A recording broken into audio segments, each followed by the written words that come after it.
All right guys, welcome back to Arry The Stag. First trip out for the Red Barrow this year. Actually, it's been in the garage for quite a while, so nice to get it out and about and running the engine and getting it all warm and so on. This week I just wanted to study the way that you jack these cars up. Actually, I've had a few emails in and it's a bit of a mystery to me that okay, on the workbooks the jacking points are obviously specified underneath the just four of the rear wheel, and just under there basically is where you should be jacking it, and then just rear of the front wheel, which I believe is down here. And if you look at the workshop manuals, there should be a little dome shaped thing there that helps you lift it up. But I think, as with many Stag owners over the years, these cars have been rebuilt half a dozen times over 50 years.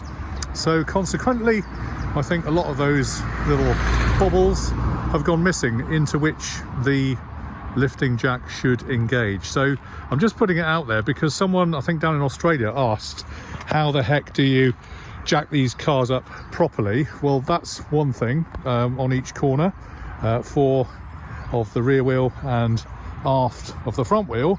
But then when you put it on axle stands, what's the best position to have those axle stands in so that it's safe? Now, we've always kind of made do and got on with it and made you know, make it happen, which is all well and good, but I'm just putting it out there because if you look at all the manuals, there's nothing specifically mentioned in the books. So we had a good look on the internet, we had a good look in the manuals, can't see any obvious stuff. And I know this may be obvious for some, but nevertheless we thought we'd put it out there because it is a little confusing, and obviously safety is very important. As an aside, whenever we get under these cars, I always put several axle stands underneath jacks and whatever. Equally, if you take a wheel off, then they tend to go underneath the car, perhaps one on top of each other, just in case anything happens with the axle stands and the thing drops.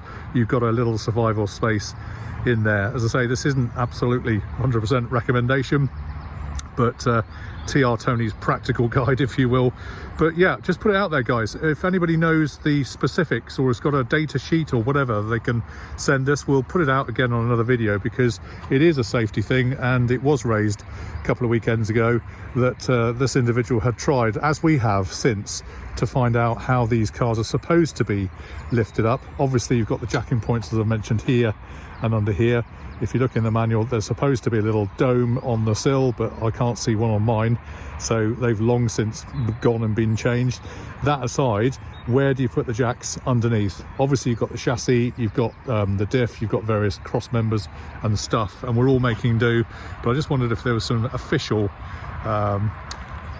knowledge on that we can share on the channel and put it out. So very brief one this week, guys. Nice to be out and about in the countryside, although it is a bit noisy. There's a bit of a motorway over there, but anyhow, the Red Barrow lives and drives like a beauty. Really pleased, and having a thoroughly great time with her.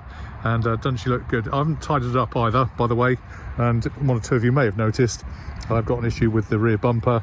I might have to get some metal polish out and clean it because it is a little bit rusty under there. It is pitted. We probably do need a new bumper, but nevertheless, it's a joy to be out in the Triumph Stag, in the dry, in the spring, in the countryside. I mean, what more can be more fun than that, guys? What a joy, what a joy. Anyway, there we are. Answers on a postcard, please feel free to submit your thoughts. Don't forget to like, share and subscribe. Give us a thumbs up, please, that's always good. And we'll see you online on Arry The Stag very soon. All the best. Cheers for now.